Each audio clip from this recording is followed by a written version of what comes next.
யாபேசு தேவனை நோக்கி ஒரு ஜெபத்தை பண்ணான். அவனுடைய ஒரு விண்ணப்பம் என்ன பாருங்க, அவனுடைய மனதின் ஒரு அங்கலாய்ப்பு. எல்லா உலகத்தில் எல்லாரையும் பார்க்கலாம். தாய் தனக்கு பேரையே துக்கம் வச்சுட்டான். பெத்த அம்மாவே பிள்ளைய என்ன சொல்லலாம், கேவலப்படுத்துறது மாதிரி. ஏன்னா 4 பேர் முன்னாடி போகும்போது அவன் எப்படி கூடுவாங்க, துக்கம்னு கூடுவாங்க. அவனுக்கு அவருடைய இருதயம் எவ்வளவு கஷ்டப்பட்டிருக்கும். இருதயத்தை நொறுக்குகிறது மாதிரி சூழ்நிலைகள் இதுக்கு மத்தியில் அவன் யோசிக்கிறான், என்ன ஆசீர்வதிக்கணும்னா என்னுடைய தேவனால மட்டும்தான் முடியும். அவர் என்னை ஆசீர்வதித்தான்னா யாரும் அதை தடுக்க முடியாது. யோக சொன்னது மாதிரி தேவனி சகலத்தையும் செய்ய வல்லவர். என் வாழ்க்கையில் நீர் சகலத்தையும் செய்ய வல்லவர். என் கூட இருக்கிறவங்க, என்னுடைய குடும்பத்தில் இருக்கிறவங்க, கூட வேலை பார்க்கிறவங்க, கூட படிக்கிறவங்க, கூட நடக்கிறவங்க எல்லாருக்கும் ஒரு இடம் அஜெண்டா இருக்கும்.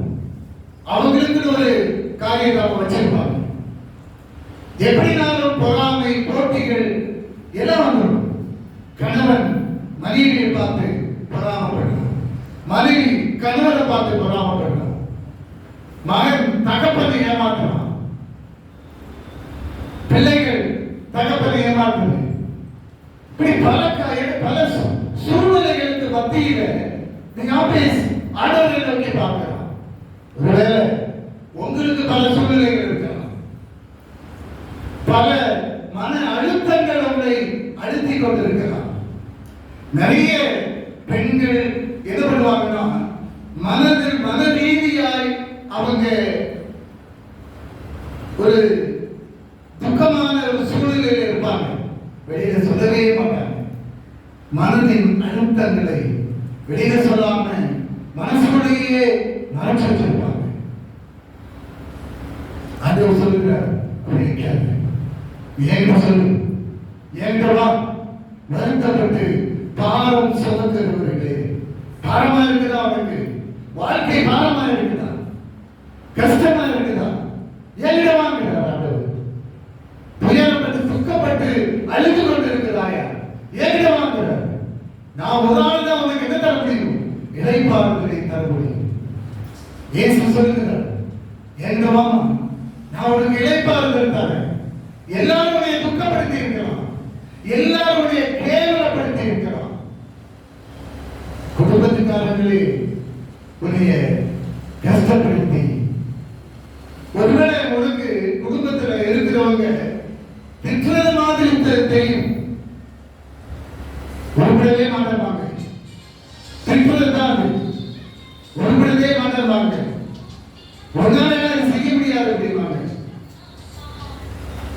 உன்னால செய்ய முடியாது அப்படிம்பாங்க, நீ அவ்வளவுதான் வாங்க, நீ படிச்சிருந்தோம் படிச்ச முட்டாள் அப்படிம்பாங்க.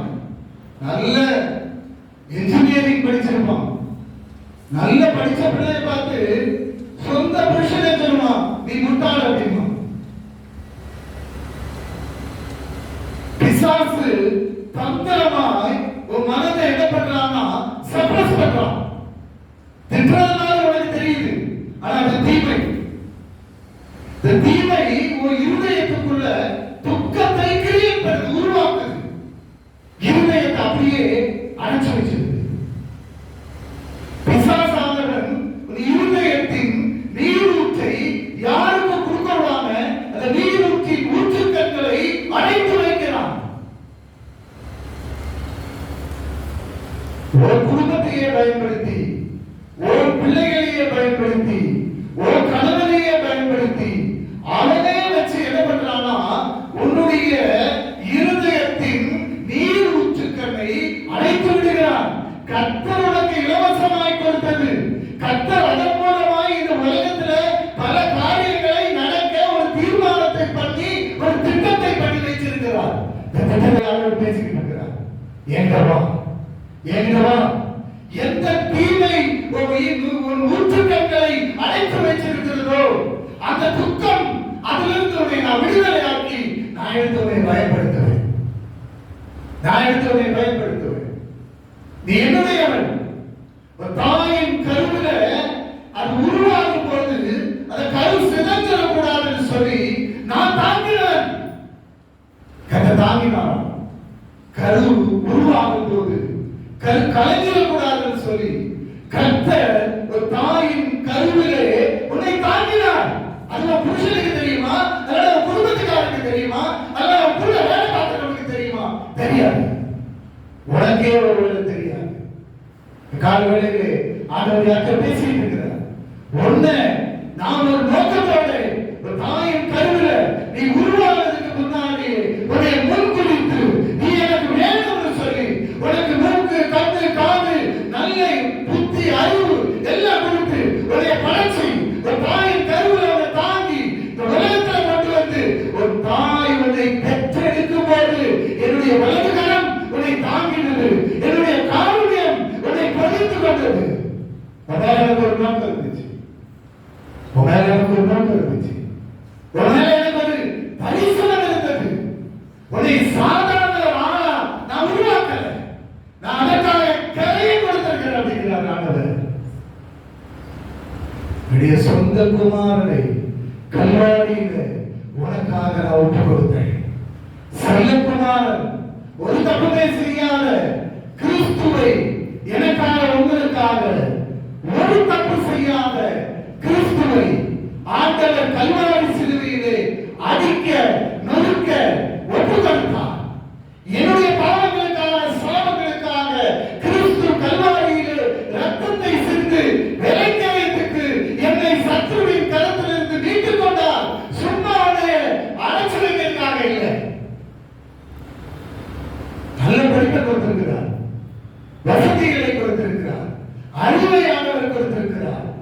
அறிவை கொடுத்து படிப்பை கொடுத்து எல்லாம் வந்து ஒரு சூழ்நிலையில கல்யாணம் எல்லாம் பண்ணி வந்துட்ட உடனே உன்னை சாத்தான் அடிமைப்படுத்துகிறான். நீ எதுக்கு ஊழியம் செய்கிறியோ அதுக்கு நீ அடிமைப்பட்டிருக்கிறாய் என்று அர்த்தம். ஒரு நோக்கத்தோடு ஆண்டவர் அழைத்திருக்கிறார். ஒவ்வொருமா இந்த தேசம் ரட்சிக்கப்படணும். ஒவ்வொருமா குடும்பத்தில் இருக்கிறவங்க எல்லாருடைய மனக்கண்கள் திறக்கப்படணும். அதுக்கு ஒரு இருதயத்துல ஒரு ஊற்றுக்கண்ணை வைத்து உன்னை பயிற்சி வளர்த்து இவ்வளவு கொண்டு வந்தா நீ யாருக்கோ அடிமையாகி உன்னுடைய ஊற்றுக்கண்ணை அழைத்துப்பட்டு நீ ஒன்றுமே தெரியாத மாதிரி ஒரு மென்டல் மாதிரி சுத்திட்டு இருக்க அடுவரே எனக்காக என்னை அழைத்து எதுக்காக அழைத்து யாபேசுக்கு பையன் அவனுக்கு அறிவு வருது. ஆண்டவர் என்னை ஒரு நோக்கத்தோட படைச்சிருக்கிறார். எங்க அம்மா இல்லைன்னு சொல்றான். என்னை துக்கப்பட பெயர் வச்சிருக்கிறான். என் சுத்தி இருக்கிறவங்க என்னை அடிமைப்படுத்தி இருக்கிறாங்க. அவனுடைய மனக்கண்கள் திறக்கப்படுகிறது. அவன் வந்து முழங்கால் போட்டு ஆண்டவரை பார்த்து செல்கிறான். கர்த்தாவே நீர் என்னை ஆசீர்வதியும். ஆண்டவரே மனுஷன் என்னை ஆசீர்வதிக்க வேண்டாம். எங்க அப்பா என்னை ஆசீர்வதிக்க வேண்டாம். என் கணவன் என்னை ஆசீர்வதிக்க வேண்டாம். என் மனைவி ஆசீர்வதிக்க வேண்டாம். என் தேவன் நீர் என் தாயின் கருவிலே என்னை உருவாக்கினீர். ஒரு கோயில் இல்லாம என்னை மூக்க முடியுமா படைச்சிருக்கிறீர். காலை கொடுத்திருக்கிறீர், கையை கொடுத்திருக்கிறீர், நல்ல இருதயத்தை கொடுத்திருக்கிறீர், எனக்கு எல்லா வசதிகளையும் செய்து தந்திருக்கிறீர். உனக்கு நன்றி கர்த்தாவே. என்னை ஆசீர்வதிங்க. நீங்க ஆசீர்வதித்தா nobody will stop. ஜெபிக்கணும். யாரையாவது ஆண்டவர் பேசிக்கிட்டு இருக்கிறாங்கன்னா வீட்டுல போய் முழங்கால நின்று ஜெபம் பண்ணுங்க. கர்த்தாவே என்னை ஆசீர்வதிங்க. ஆண்டவரே என்னை ஆசீர்வதிங்க. என் எல்லையை பெரிதாக்குங்க. ஆண்டவரே சுட்டு பயன்படுத்துங்க. ஆண்டவரே யாருக்காவது பிரயோஜனம் உள்ள வாழா என்ன மாத்துங்க. ஆண்டவரே மாத்துங்க. ஆண்டவரே எவ்வளவுனா யாராவது ஒரு ஆளு நன்மையை தரணும். ஆண்டவரே சும்மா 10 வருஷம் 20 வருஷம் 70 வருஷம் 80 வருஷம் வாழ்ந்து யாருக்கு பிரயோஜனம் இல்லாம கணவனுக்கு அடிமையா இருந்து மனைவிக்கு அடிமையா இருந்து மறைச்சு போயிட்டோம்னா நாளைக்கு ஆண்டவர் கேட்பார். உனக்கு ஒரு தாளத்தை கொடுத்தேன், உனக்கு ஒரு நீரூற்றை கொடுத்தேன், என் ஜனங்கள் அறிவில்லாமையினால் சங்காரமாகிறாங்க. சொல்லுவாங்க யாருக்கும் பெரிய பிரயோஜனம் இல்லாம மூச்சு போயிடக்கூடாது. ஆண்டவர் என்ன சொல்றாருன்னா, நான் போறேன், எனக்கு பதிலா நான் ஒரு தேற்றவாளனை அனுப்புவேன். அவர் வந்து உனக்குள்ளே வாசம் பண்ணுவார். பரிசுத்த ஆவியானவர் உனக்குள்ளே வந்து வாசம் பண்ணுவார். உனக்குள்ள வாசம் பண்ணுவார்ப்பா. நான் செய்கிற இந்த அற்புதங்களை எல்லாம் நீ செய்வ. இது மட்டுமல்ல, நான் செய்கிற அற்புதங்களையும் செய்வ, நான் செய்யாத அற்புதங்களையும் அதிசயங்களையும் செய்ய இந்த ஆவியானவர் உனக்கு வல்லமையையும் அதிகாரத்தையும் தருவார் அப்படின்னார். எவ்வளவு நல்ல தேவன்! நம்ம அப்பா அம்மா ஆசீர்வதிச்சா நான் செய்தது மாதிரி இவன் செய்திடக்கூடாது அப்படின்னு நினைப்பாங்க. பொறாம வந்துடும். கூட இருக்கிறவங்களுக்கே பொறாம வந்துடும். கணவனுக்கு மனைவி மேல பொறாம வந்துடும். எப்படி எனக்கு முன்னாடி போயிட்டான்னா என்னை விட அதிக சம்பளம் வாங்கிடுவான், என்னை விட பெரிய ஆளாயிடுவான், என்னை விட நல்ல வேலைக்கு போய் என்னையை இதாகிடக்கூடாது அப்படின்னு மனைவியை சப்ரஸ் பண்ணுவான்.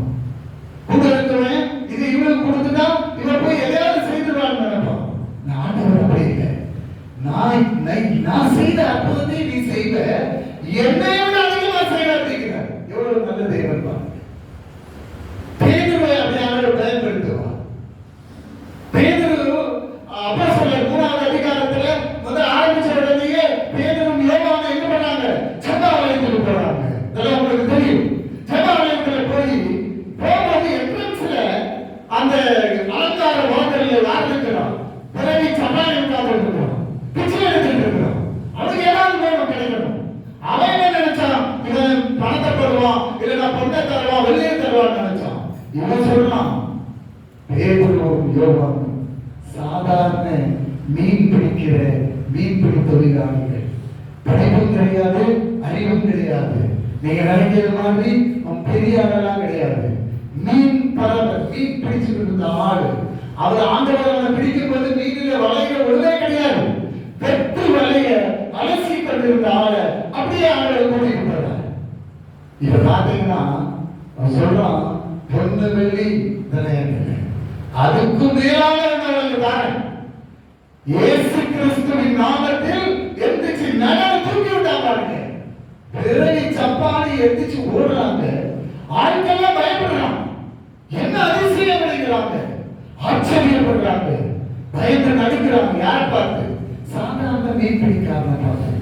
இந்த காலவேளையில கர்த்தர் அதை சொல்லிக்கிட்டு இருக்கிறார்.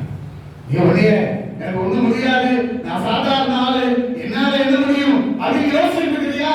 யோசிக்காத. இந்த ஆண்டவர் ரோமலமா பெரிய காரியங்களை செய்வார். அதுக்கு பணம், பதவி, படிப்பு எல்லாம் தேவையில்லை. நல்ல மனசு இருந்தா போதும். இருதயத்தை ஆராய்ந்து அறிகிற தேவன் உன்னை பயன்படுத்தி இந்த உலகத்துல, இந்த பூமியில அல்லது இந்த பட்டணத்துல அதிசயங்களை, அற்புதங்களை செய்வார். 5வது அதிகாரத்துக்கு வந்துட்டீங்கன்னா, அப்போஸ்தலர் 5வது அதிகாரத்துல வந்துட்டீங்கன்னா, இந்த அப்போஸ்தலனாகிய பேதுரு எங்க வாரான அறிந்து ஜனங்கள்லாம் எல்லாத்தையும் கொண்டு வந்து ரோட்ல இருக்கிறாங்க. குருடர்கள், நடக்க முடியாதவன், பிணியாளிகள், நோய்வாய்ப்பட்டவன் எல்லாத்தையும் கொண்டு வந்து ரோட்டுகளாம் வச்சிருக்கிறான். ரோடு முழுவதும் இருக்கிறோம். என்ன சொல்றான்னா, அந்த பேதுருனுடைய நிழல் பட்டாவது சுகம் கிடைக்கும் என்று சொல்லி ஆட்கள் எல்லாம் கொடுத்து வச்சிருக்கிறாங்க. நிழல் பட்ட எல்லாம் சுகமாயிட்டான். பேதுரு வந்தப்ப இருந்தவன் அப்படிதான் சுகமாயிட்டான். ஒருத்த கூட சுகமாகாம போறது. காலவெளியில கர்த்தர் உங்களை அதுக்காக அழைத்திருக்கிறார். உங்க மூலமா அற்புதங்கள், அதிசயங்களை செய்கிற தேவன் உங்க மூலமா ஒரு பெரிய மாற்றத்தை கர்த்தர் உருவாக்குவார். அழுதுகிட்டு, கஷ்டப்பட்டுக்கிட்டு, கலங்கி என்ன செய்வோம், எப்படி இந்த குடும்பத்தை நடத்துறது, எதிர்கால என்ன ஆகும், என் பிள்ளைகளை யார் பார்ப்பா? யோசிக்காத. உனக்கு பிள்ளைகளை கர்த்தர் கொடுத்திருக்காருன்னா அந்த பிள்ளைகளை வளர்க்க அவருக்கு தெரியும். அந்த பிள்ளைகளை கல்யாணம் பண்ணி கொடுக்க அவருக்கு தெரியும். இந்த பிள்ளைகளை மேன்மைப்படுத்த இயேசுவுக்கு தெரியும். நீ நினைச்சாலும் பண்ண முடியாது. நீ உன் பிள்ளைகளுக்கு போய் ஒரு பையனை பார்த்தீங்கன்னா அவனுடைய இருதயத்துக்குள்ள இருக்க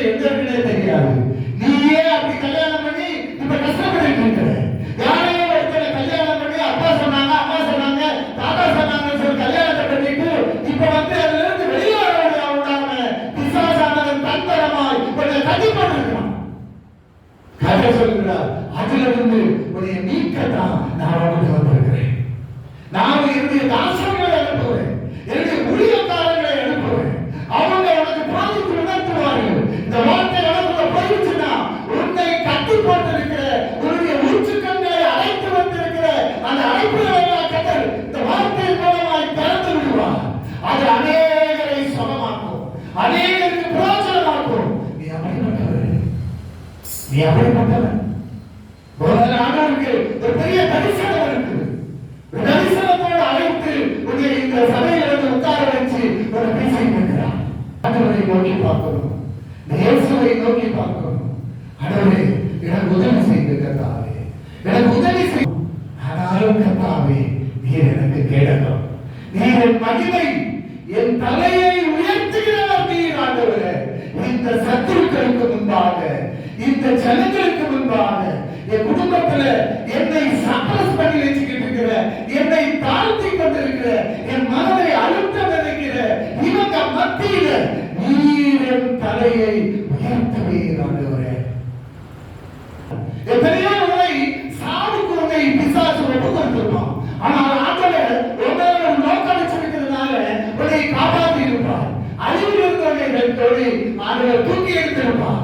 சாவ குழியிலிருந்து கர்த்தர் கையை நீட்டி உன்னை தூக்கி எடுத்திருப்பார். சாவின் விளிம்பில் நின்றிருப்ப ஆண்டவர் ஓடி வந்து, ஏமாறா இவனுக்கு நான் ஒரு திட்டத்தை வச்சிருக்கேன், இன்னைக்கு இல்லைன்னா 10 நாள் கழிச்சு 10 நிமிஷம் கழிச்சு இவரை நான் உபயோகப்படுத்துவேன்னு சொல்லி ஆண்டவர் உன்னை ஜீவனோட காப்பாற்றி இருக்கலாம், காப்பாற்றி இருக்கலாம். ஆண்டவரே என் ஜீவனோட நீ காப்பாற்றி இருக்கிறீர். உனக்கு நான் என்ன செய்யணும் ஆண்டவரே?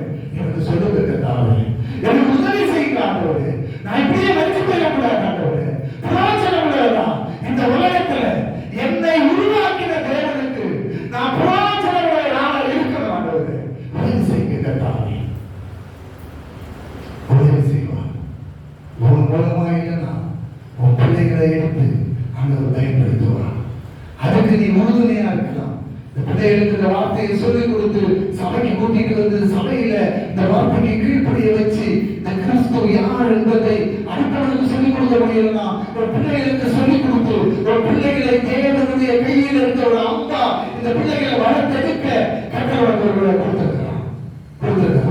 பிள்ளைகள் கட்டளால் வரும் ஈவு அவர்களோட கொடுத்திருக்கிறார். இந்த பிள்ளைகளை சரியா வளர்த்து எங்களை நீ ஒப்புவிக்கணுங்கிறார்.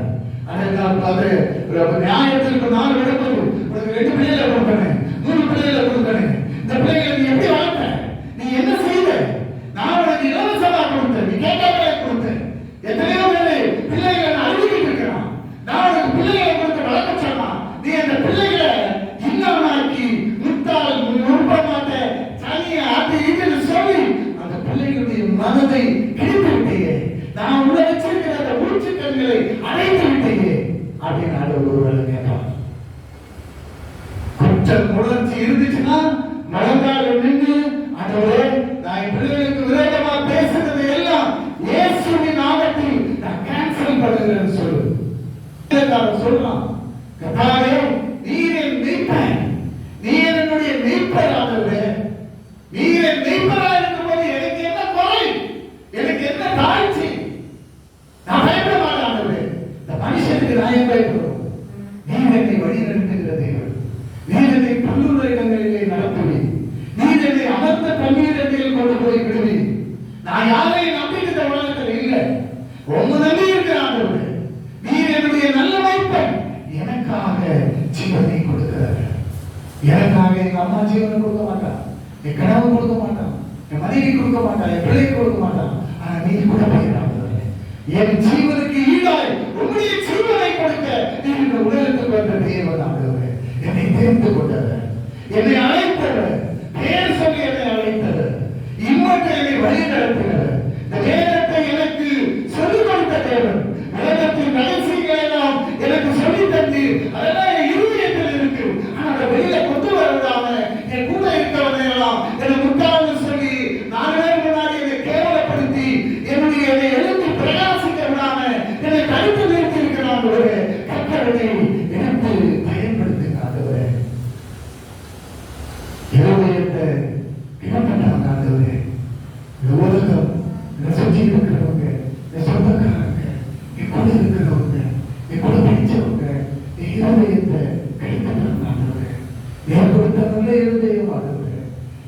இலவசமாய் கொடுத்தீர் ஆண்டவரே. எனக்கு கொடுத்த என்னுடைய இருதயத்தை என்னை சுற்றி இருக்கிற என்னுடைய சர்க்கம்ஸ்டான்சஸ் அல்லது என்னுடைய சூழ்நிலை என்னை சுற்றி இருக்கிறவங்க பேசுறது என் இருதயத்தை காயப்படுத்தி அப்படியே இல்லாமக்கி வச்சிருக்கிறார் ஆண்டவரே. என் இருதயத்தை சுத்தமாக்குறதுப்பா உடைய கல்வாரி ரத்தம் என் இருதயத்தை விளக்கும் ஆண்டவரே. எல்லாம் இருதயத்துல கை வச்சு தலையில கை வைங்க, கடன் கொடுங்க, ஆண்டவரை சொல்லுங்க, ஆண்டவரே என் இருதயத்தை சரிப்படுத்துகிறதாகவே இருதயத்துல நம்முடைய கல்வாரி ரத்தம் விளக்கம் ஆண்டவரே. இருதயம் அழுது கொண்டிருக்கிறது கர்த்தாவே, காயப்பட்டிருக்கிறது ஆண்டவரே. எல்லாம் என்னை காயப்படுத்தினாங்க ஆண்டவரே. என் கூட இருக்கிறவங்க, என் வீட்டில் இருக்கிறவங்க, என் கணவன், என் மனைவி, என் பிள்ளைகள், என் தாய் தகப்பங்க, என்னுடைய சொந்தக்காரங்க என்னத்தையெல்லாம் சொல்லி என்னை காயப்படுத்தியிருக்காங்க ஆண்டவரே. இருதயம் அடைபட்டிருக்கிறது ஆண்டவரே. என்னுடைய ஊற்று கண்களை திறந்து விடுங்க கர்த்தாவே. எனக்கு உதவி செய்யுங்க ஆண்டவரே. உங்களிடத்தில் வந்திருக்கிறது தாவே. உடைய ரத்தம், உடைய கல்வாரி ரத்தம், எனக்காக சிந்தப்பட்ட ரத்தம் இருதயத்தில் விளக்கம் ஆண்டவரே. நன்றி கர்த்தாவே, நன்றி ஆண்டவரே. அவருடைய இருதயத்தை அறிகிற தேவன், இருதயத்தின் எண்ணங்களை அறிகிறது.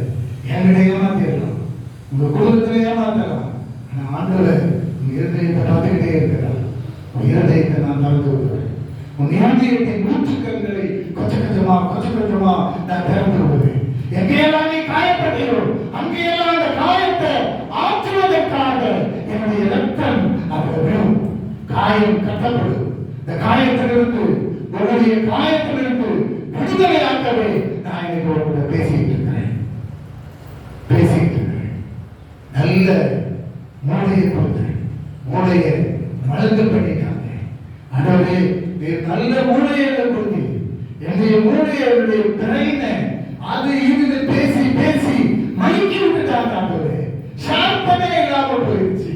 யோசிக்காதங்க, ஆண்டவர் மூளையை திரும்ப ஒரு உற்பத்தி ஆக்குவார். அவர் மகா பெரிய நல்ல தேவன். ஒண்ணுமே இல்லை, சரீரமெல்லாம் அழுகி போச்சு, எல்லாம் இல்லாம சும்மா எலும்பும் ஜீவனோட உட்கார்ந்து இருக்கிற யோபு ஆண்டவரை பார்த்து பேசுகிறோம். தேவரீர் சகலத்தையும் செய்ய வல்லவர். என் குடும்பத்துல, என் இருதயத்துல, என் உடம்புல, என் ஜீவனில் சகலத்தையும் செய்ய வல்லவர். தேவரீர் எனக்கு செய்ததை ஒருத்தர் தடுக்க முடியாது. ஆண்டவர் இரட்டத்தனையாய் அவனை ஆசீர்வதித்தார். எல்லாம் திரும்ப கொடுத்தார். எல்லாம் அதுக்கு மேலே திரும்ப கொடுத்தார். யோபுவுக்கு கொடுக்க முடியும்னா நேற்று இன்றும் என்றும் மாறாத தேவனை இந்த கால வேளையில நீங்க ஆராதித்துக் கொண்டிருக்கிறீங்க. ஆண்டவரே என்னை உயிர்ப்பிக்க உங்களால முடியும் ஆண்டவரே. என் காலை கைக்கு வேலை தர உங்களால முடியும் ஆண்டவரே. என்னுடைய இழந்து போன இந்த பலனை திரும்ப தர உங்களால முடியும் ஆண்டவரே. என் சரீரத்துல பலனத்தாக ஆண்டவரே. என் சரீரத்துல எல்லா ஆர்வங்களும் பலனற்று போயிட்டு என்று சொல்கிறார்களே ஆண்டவரே. எனக்கு பயன்படுத்துங்க ஆண்டவரே. எல்லா உறுப்புகளையும் என் சரீரத்துல உச்சந்தலையிலிருந்து உள்ளங்கால வர உடைய ரத்தம், கல்வாரி ரத்தம் தாயட்டும் ஆண்டவரே. இருதயத்தை, எண்ணங்களை, நினைவுகளை, செயல்களை, சரீரத்தை கழுவி சுத்திகரிங்க ஆண்டவரே. பலப்படுத்துங்க ஆண்டவரே. தைரியப்படுத்துங்க ஆண்டவரே. என்னை எடுத்து பயன்படுத்த என் சரீரத்தை நல்ல சரீரமா மாற்றுங்க ஆண்டவரே. மாற்றிக்கொடுத்துருங்க. மன கஷ்டத்திலேயே சாப்பிடாம இருந்து வெளிச்சு எலும்போலமா வேலை செய்ய திராணி இல்லாம பலனுக்கு போய் இருக்கலாம். ஆண்டவர் சொல்லுகிறார், நான் உனக்கு இப்ப பலனை தருவேன். ஒரு இழந்து போன பலனை நான் உனக்கு இன்னைக்கு தருவேன். என்ன பாருங்க, மனுஷனை பார்க்க விட்டு என்ன நோக்கிப்பார். அவர்கள் அவரை நோக்கி பார்த்து பிரகாசம் அடைந்தார்கள். முகங்கள் வெட்கப்பட்டு போனது. உன் முகம் ஒருபோது வெட்கப்படாது. வெட்கப்படுத்த நினைக்கலாம், உன்னை எப்படியாவது துக்கப்படுத்த நினைக்கலாம், ஆனால் யாராலும் உன்னை செய்ய முடியாது. ஆண்டவரே, தீமைக்கு தீமை என்னை துக்கப்படுத்தாதபடி இவன் வாயிலிருந்து வருகிற தீமையான வார்த்தை, இவன் வாயிலிருந்து வருகிற கேடான வார்த்தை, என் மனதை கஷ்டப்படுத்துகிற வார்த்தைகள், அது என்னை துக்கப்படுத்தாதபடி, என்னை கஷ்டப்படுத்தாதபடி, என் மனதை கருத்து விடாதபடி, என் வாழ்க்கையை சீரழித்து விடாதபடி கர்த்தாவே அதுக்கு என்னை தப்புவித்து காப்பாற்றி என்னை வழிநடத்தும் ஆண்டவரே. வழிநடத்துங்க கர்த்தாவே உம்மால முடியும் ஆண்டவரே. உம்முடைய கரம் என்னோடு இருக்கட்டும் ஆண்டவரே. உம்முடைய வலது கரம் என்னை தாங்கட்டும். உம்முடைய காருண்யம் என்னை புதித்து விடட்டும் கர்த்தாவே. நான் உம்முடைய பிள்ளை ஆண்டவரே, உம்முடைய பிள்ளை சொல்லணும் ஆண்டவரே. நீர் என்னுடைய தகப்பன் ஆண்டவரே. நான் நம்பி வந்திருக்கிறேன் கர்த்தாவே. ஆசீர்வதியும் கர்த்தாவே. எல்லைகளை பெருசாக்குங்க. என் குடும்பத்துல குழந்தைகள் இல்லாம இருக்கிறா ஆண்டவரே, நீர் சொல்லி இருக்கிறீர் என்னுடைய எல்லையை விரிவாக்கணும். என் குடும்பத்தை என் எல்லையை விரிவாக்கணும் கர்த்தாவே. என் கற்பத்தை கட்டி வச்சிருக்கிற சாத்தானுடைய கட்டிலிருந்து இயேசுவின் நாமத்தில் என் கற்பத்தை நான் திறந்து விடுகிறேன் ஆண்டவரே. கற்பம் திறக்கப்பட்டு கர்த்தாவே சொல்லணும். சும்மா வாய் மூடிட்டு தூங்கிட்டே உட்கார்ந்துருந்தேன்னா காலம் முழுவதும் அப்படி திறந்துட்டு ஒன்றும் நடக்காது, ஒன்றும் நடக்காது. உனக்கு வார்த்தையை கொடுத்திருக்கிறான், உனக்கு வார்த்தையை சொல்லிட்டே இருக்கிறான், செயலியை கொடுத்திருக்கான், செயலியை கேட்டுக்கிட்டே இருக்கிற செவி வந்தமா உட்கார்ந்து இருக்க கூடாது. ஆண்டவர் பேசிக் கொண்டிருக்கிறான். ஆண்டவர் மாற்றுவார். சொல்லணும் எல்லையை விரிவாக்க கட்டாது. சும்மா ஒரு சின்ன வேலையில உட்கார்ந்து இருக்கிறேன் ஆண்டவரே, இந்த வேலையை நீர் எனக்கு கொடுத்திருக்கிறீர், இந்த வேலையை பெருக்குங்க ஆண்டவரே. யாருடைய ஜெபித்தான் ஜெபத்தை கேட்டு எல்லாத்தையும் செய்து கொடுத்து நான் உங்களுடைய மகா நான் ஜெபம் இருக்கிறேன். என் எல்லையை பெருசாக்குங்க. என்னுடைய இந்த வேலையின் எல்லையை பெருசாக ஆண்டவரே. விருத்தி அடைந்து கட்டாவே. எல்லைகளை பெரிதாக்கி என் சபையை விரிவாக்குங்கள் கர்த்தாவே. என் சபை நிரம்பி வழியில் ஆண்டவரே. ஆண்டவர் தான், அவர்தான் ஒரு மனுஷனை ஆசீர்வதிக்கணும், அவர்தான் ஒரு மனுஷனை உயர்த்தணும், அவர்தான் ஒரு மனுஷனை ஜீவனோட பாதுகாக்கணும், ஜீவனோட வச்சிருக்கிறார். அதுக்கு நான் என்ன பிரயோஜனம் செய்கிறேன் ஆண்டவரே? எனக்கு ஜீவனோடு வச்சிருக்கிறேன், அதுக்கு நான் என்ன செய்யணும் கர்த்தாவே? எனக்கு உதவி செய்யுங்க. அழுத்தப்பட ஒருவேளை நீங்க இருக்கலாம். கடவுளை ஆண்டவர் நோக்கி கேளுங்க, கர்த்தாவே என்னுடைய மனதின் ஊற்றுக்கண்களை திறந்து விடுங்கப்பா. அடைச்சு வச்சிருக்காங்க ஆண்டவரே. பிசாசானவன் தந்திரமா என்னுடைய மனக்கண்களை ஊற்றுக்கண்களை இருதயத்தை அடைச்சு வச்சிருக்காங்க ஆண்டவரே. அதிலிருந்து ஒரு பெரிய விடுதலை எனக்கு தாங்க ஆண்டவரே. கர்த்தாவே என்னுடைய மனக்கண்கள் திறக்கப்படட்டும் கர்த்தாவே. என்னுடைய ஊற்றுக்கண்கள் திறக்கப்படட்டும் ஆண்டவரே. என்னை எடுத்து பயன்படுத்துங்க ஆண்டவரே. அடையிலிருந்து பிரயோஜனமா என்னை மாற்றுங்க ஆண்டவரே. என் சபையை மாற்றுங்க ஆண்டவரே. நான் இருக்கிற இந்த காலத்துல என் மூலமாய் ஒரு எழுப்புதல் வரணும் ஆண்டவரே. அதுல அதை நான் பார்க்கணும் கர்த்தாவே. என்னை பயன்படுத்துங்க, என் குடும்பத்தை பயன்படுத்துங்க, என் பிள்ளைகளை பயன்படுத்துங்க ஆண்டவரே. என்னை வேறு மனிதியாய் மாற்றுங்க ஆண்டவரே. பலவீனங்கள், நோய்கள், கஷ்டங்கள், பிரச்சனைகள், சாபக்கேடுகள் இயேசுவின் நாமத்தில் வேரோடு தப்பிப்போ என்று கட்டளை கொடுக்கிறோம் கர்த்தாவே. உம்முடைய பிள்ளைகள் ஆண்டவரே, உம்முடைய கையின் கிரியைகள் கர்த்தாவே, உம்முடைய ரத்தத்தினால் விடுதலையாக்கப்பட்ட உம்முடைய பிள்ளைகள் இவர்களுக்கு விரோதமாய் செயல்பட்டுக் கொண்டிருக்கிற எல்லா அந்தகார கிரியைகள், இருளி நாவிக்கங்கள் இயேசுவின் நாமத்தில் கட்டப்படுவதாக ஆண்டவரே. விடுதலை இயேசுவின் நாமத்தில் உண்டாகட்டும், இயேசுவின் நாமத்தில் விடுதலை உண்டாகட்டும். சாத்தானுடைய அந்தகார கிரியைகள் அழிக்கப்படுவதாக ஆண்டவரே. கற்பத்தின் கனிகள் ஆசீர்வதிக்கப்படுவதாக ஆண்டவரே. அடைபட்ட கற்பங்கள் திறக்கப்படுவதாக ஆண்டவரே. ஊற்றுக்கண்கள் திறக்கப்படுவதாக. அநேகருக்கு பிரயோஜனம் உள்ள பிள்ளைகளாய் சபையில ஆண்டவரே, சபைக்கு தூணாய் சத்தியத்துக்கு ஆதாரமாய் அநேக ஜனங்களுக்கு நீரூற்றாய் வாய்க்காலாய் சபையை எடுத்து பயன்படுத்த ஆண்டவரே. பயன்படுத்த உடைய நாமம் மகிமைப்படணும், உடைய ராஜ்யம் வரணும், உடைய சித்த இந்த இடத்துல செய்யப்படணும் ஆண்டவரே. செய்யப்பட